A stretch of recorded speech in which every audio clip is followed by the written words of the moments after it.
कहानी संग्रह और सुनो तो सही स्त्री विमर्श की एक पुस्तक। इसके अलावा कई पुस्तकों का संपादन आपने किया है। कथाक्रम साहित्य की पत्रिका है जो, उसमें संपादकीय सहयोग आपने दिया है। युवा लेखन सर्जना पुरस्कार उत्तर प्रदेश हिंदी संस्थान द्वारा, आर्य स्मृति सम्मान 2006, किशोरी का आसमा जैसे कई सम्मान से आप सम्मानित हैं और लगातार सृजनरत हैं। नई कहानियाँ और उपन्यास आपके आ रहे हैं और कुछ आने की तैयारी में हैं। मैं बहुत सम्मान के साथ आदरणीय रजनी गुप्त मैम को यहाँ मंच पर आमंत्रित करता हूँ, तालियों के साथ।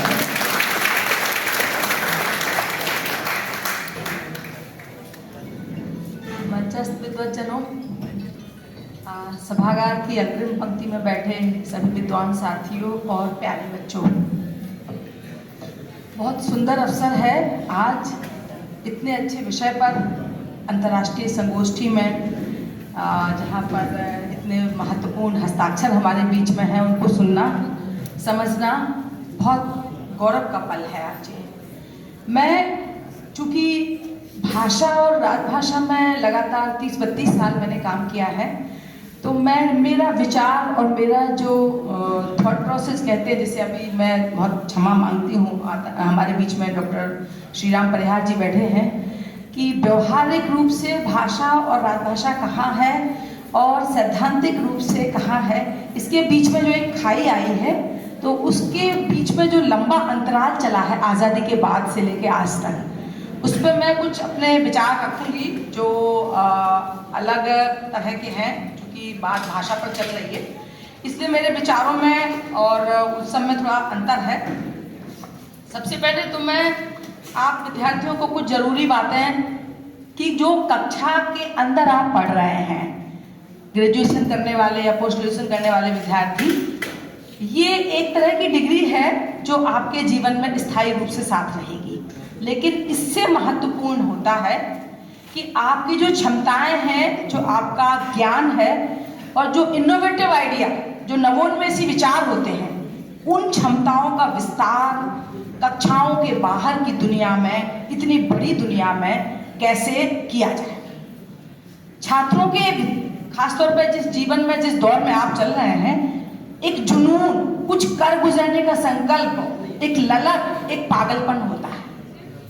उस पागलपन को विस्तार देने के लिए सारे बच्चों के अंदर नई नई रुचियां होती हैं, और जो जितना ज़्यादा नए विचारों के प्रति अपना आग्रह करता है, उतने ही ज़्यादा नए किस्म के कौशल का विस्तार, विकास और प्रोत्साहन दिया जाता है। बच्चों को ऐसी एक्टिविटीज जो उन्हें लीक से हटके कुछ अलग करने के लिए प्रोत्साहित करें,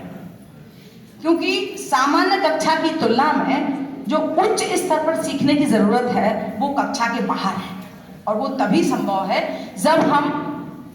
इस सैद्धांतिक ज्ञान के अलावा की जो बाहर की दुनिया, जहाँ व्यक्तित्व का संवर्धन होता है, जहाँ जागरूकता है, जहाँ जो आपकी जीवन शैली है, जो आपकी रुचियां हैं, उनके अनुकूल गतिविधियां की जाए। कई बार क्या होता है कि माँ बाप के आग्रह से आपको मेडिकल में, इंजीनियरिंग में या ऐसे जगह भेज दिया जाता है जहाँ आपकी रुचि नहीं होती, और बच्चे डिग्री लेके सामान्य नौकरी करके एक सामान्य जीवन बिता देते हैं। लेकिन इन सब से परे हटके जब आप कोई नया काम करना चाहते हैं, नई खोज, नया अनुसंधान करना चाहते हैं, तब जाके आप, चाहे वो बिजनेस हो, बैंकिंग हो, भाषा हो, विदेशी भाषाएं हो, असीमित अवसर अपने को भी देते हैं और अपने ज्ञान को भी देते हैं। जैसे अब हम अपने देश की अगर ब्रांड इमेज बनाना है, निर्यात के क्षेत्र में आगे बढ़ना है, नया संयंत्र बनाना है, नए विचारों को जमीन देनी है, आधार देनी है, नई खोज करनी है, तो ज्ञान के लिए इंग्लिश में एक शब्द है, स्काई इज द लिमिट। तो ये जो कौशल संवर्धन की जो योजनाएं भारत सरकार की आई हैं, ये धार्मिक दृष्टि से, सांस्कृतिक दृष्टि से, सामाजिक दृष्टि से और हमारे हस्तशिल्प की जो परंपराएं हैं, जो लोक परंपराएं, जो लोक जीवन है, जहाँ पर दैनिक जरूरतों के ढेर सारे काम, आपने सबने जानते हैं कि जो मिट्टी के बर्तन हैं, वो मिट्टी में खाना बनाना कितना अच्छा माना जाता है, तो आज जरूरत इस बात की है कि मिट्टी के कुकर बनने लगे हैं। घरेलू चीजें जितनी भी हैं, चाहे वो पुराने उपकरण हों, उनको हम विस्तार देते हैं। तो ये जो चीजें हैं, ये तो एक सामान्य बातें हैं, लेकिन अभी जो हम भाषा के बारे में बात कर रहे हैं, उस भाषा के बारे में जब हम इस विश्वविद्यालय में है तो साहित्य सृजन को अगर हम पाठ्यक्रम में शामिल करते हैं तो ना केवल हिंदी के विद्यार्थियों के लिए, बल्कि दैनिक जीवन में जितना भी हम हिंदी का प्रयोग करते हैं, उसके द्वारा हम शिक्षा में, राजनीति में, इतिहास में, विज्ञान में, वाणिज्य में, जितने भी क्षेत्र हैं वहाँ पर हिंदी भाषा को जितना ज़्यादा अहमियत देते हैं, वो इसलिए क्योंकि लगभग 80 करोड़ के आसपास के हमारे देश में लोग हिंदी का प्रयोग करते हैं। और ये तो केवल बहुत पुराना आंकड़ा है। समृद्ध और प्रभावशाली ढंग से जितने हमारे युवा हमारे बीच में हैं, जब वो हम उनसे सवाल करते हैं रोजगार का, तो बहुत सारे रास्ते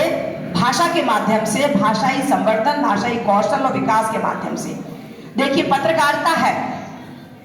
पत्रकारिता में जब तक आपके पास समृद्ध भाषा नहीं होगी, चाहे हिंदी हो, चाहे अंग्रेजी हो, चाहे कोई भी हो, आप काखा भी, आप एक कदम भी आगे नहीं बढ़ सकते।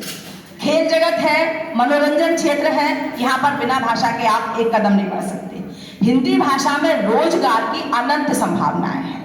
जितने भी कॉर्पोरेट वर्ल्ड है, निगमित क्षेत्र है, बैंक है, बीमा है, व्यवसाय है, जितने भी अनुवाद कार्य हैं, जो अध्यापन कार्य हैं, इसके अलावा आज के दौर में कंप्यूटर की दुनिया में जिस तरह की नए नए क्षेत्र खुल रहे हैं, और एक और क्षेत्र जो कि आप जानते होंगे, हमारे साहित्य में उषा प्रियंवदा का नाम बहुत सम्मान के साथ लिया जाता है। वो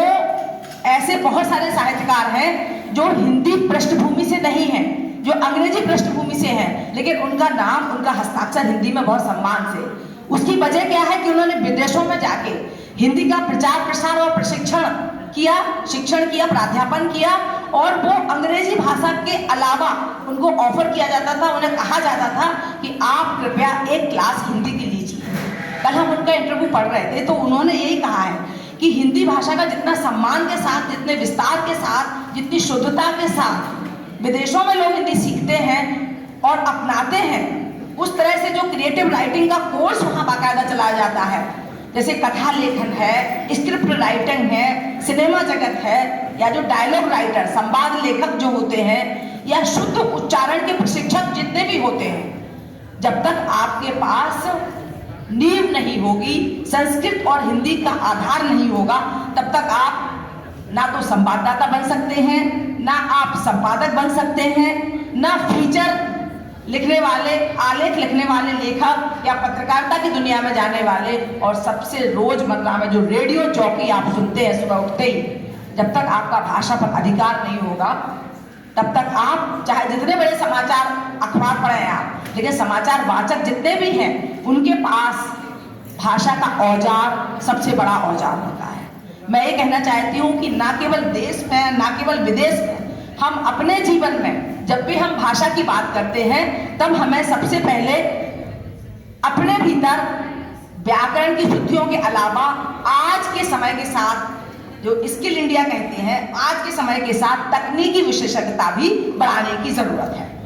क्या होता है कि जो कोई कोर्स होता है, जो पाठ्यक्रम होता है, वो किसी व्यक्ति को एक सैद्धांतिक आधार देता है, लेकिन जब हम व्यवहारिक दुनिया में जाते हैं तो हम तकनीक के माध्यम से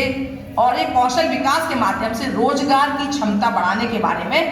ध्यान केंद्रित करना चाहते हैं। इस तरह से जब नौकरी के अवसर मिलेंगे, विज्ञान के नए अवसर मिलेंगे, तो अनौपचारिक माध्यमों, जितने भी औपचारिक नहीं, अनौपचारिक माध्यमों से हम कौशल का प्रशिक्षण प्राप्त करते हैं, जिसमें संगठित नहीं, बहुत सारे असंगठित क्षेत्र हैं, जहां पर हम अर्थव्यवस्था में, एक पूरे देश की अर्थव्यवस्था में बड़ा बदलाव ला सकते हैं। ये हमारे जो पाठ्यक्रम है, जो जिस तरह से मूल्य आधारित या कौशल आधारित पाठ्यक्रम है, इसका केवल एक ही उद्देश्य है कि जो भी छोटे छोटे सपने हैं उनको बड़ा विस्तार कैसे दिया जाए। जो उद्यम करने के बारे में कभी जो सोचते मेरे पास एक पैसा भी नहीं है, किस तरह से वो पूरे देश में सामूहिक रूप से सरकार उनको लोन देती है, किस तरह से वो सामाजिक सांस्कृतिक बदलाव ला सकते हैं। और शुरुआती बिजनेस फंडिंग की जो सरकार की सहायता करने की योजना है, मुद्रा योजना है, बहुत सारी योजनाएं हैं, आप बैंक जाइए तो उनके माध्यम से आप राष्ट्रीय ही नहीं, अंतर्राष्ट्रीय बाजार में, अंतर भौगोलिक देशों में अपनी प्रतिभा का प्रदर्शन कर सकते हैं, नए मौके तलाश सकते हैं, और वैश्विक बाजार की जो मांगे हैं खासतौर पर हस्तशिल्प के क्षेत्र में है, शोपीस जितने बनते हैं, कागज को गला के जो डिब्बे बनाए जाते हैं, या जो कुश, अभी सर कह रहे थे कि कुश के बारे में बहुत सारे प्रयोग करके हस्तशिल्प में बहुत सारे शोपीस बना सकते हैं। ये युवाओं की क्षमता, युवाओं का कौशल है कि भारत में इस समय जो 65% से अधिक तेजस्वी युवा हमारे बीच में है, उन सबके लिए बाजार खुला है।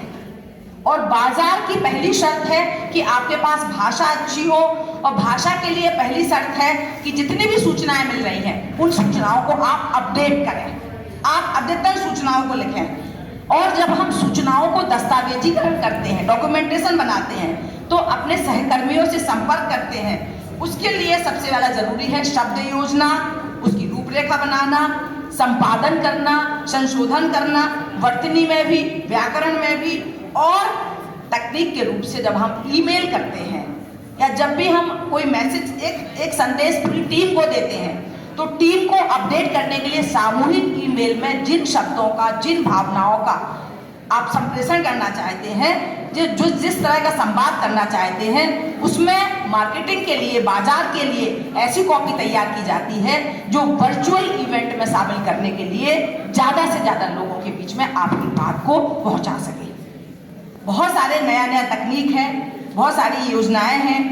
ई डिजाइनर है। लेखन कौशल में अगर आपको आगे बढ़ना है, और आज के दौर में सोशल मीडिया के बिना आप एक कदम आगे नहीं बढ़ सकते। हम कितनी भी बुराई कर लें मोबाइल की, कितनी भी बुराई कर लें हम कंप्यूटर की, तकनीक की, सूचना प्रौद्योगिकी की, लेकिन इसके बिना आप भी जानते हैं कि सुबह होते ही सबसे पहले हम मोबाइल खोलते हैं। तो सोशल मीडिया के ज़माने में जहाँ सूचना और तकनीक, जितनी देर में हम 1 सेकंड में हम एक संदेश पढ़ रहे हैं, पूरे समूचे विश्व में 1 मिनट में सैकड़ों ईमेल, हजारों ईमेल एक दूसरे तक हम भेज चुके होते हैं। तो समय को बचाना और स्पष्ट और प्रभावी ढंग से अपनी बात कहना, और यहाँ तक कि नौकरी में जब आप आवेदन करते हैं तो किस तरह से लेखन कौशल के माध्यम से, अपनी भाषा कौशल के माध्यम से अपने बायोडेटा में सूचनाएं किस तरह से देनी है, इंटरव्यू कैसे देना है, आवेदन कैसे करना है, जो क्या संदेश देना है, आपके भीतर ये विचार, ये संकल्पना क्लियर होना चाहिए कि मैं अमुक से संवाद कर रहा हूँ या कर रही हूँ, तो क्यों कर रहे हैं, किस तरह कर रहे हैं, ये तरीका है, और क्या कहना चाहते हैं, क्या, क्यों और किस तरह। 3 सवालों का जवाब आप अपने आप से पूछिए। आप जब भी कोई भाषा को दस्तावेजीकरण करेंगे, लिखेंगे, तो आपके पास इन तीनों का जवाब होना चाहिए। नौकरी और नौकरी की व्यावसायिक जरूरतें तो होती हैं जो बहुत औपचारिक होती हैं, जो कॉर्पोरेट दुनिया में एक जैसी होती हैं, लेकिन जब आप उन शब्दों को, उन भावनाओं को लिखते हैं और लीक से हटके कुछ करना चाहते हैं, तो अनावश्यक शब्द, अनावश्यक भावनाएं, अनावश्यक विशेषण ना जोड़ के आमने सामने जब हम बात करते हैं तो कहते हैं, हिंदी में कहा जाता असल बात पर आओ, हिंदी में कहा जाता कि असली बात बताओ। तो ये जो आज का दौर है, ये टू द पॉइंट, अपनी बात तत्काल कहने का दौर है। इसीलिए वर्चुअल दुनिया में जब हम रहते हैं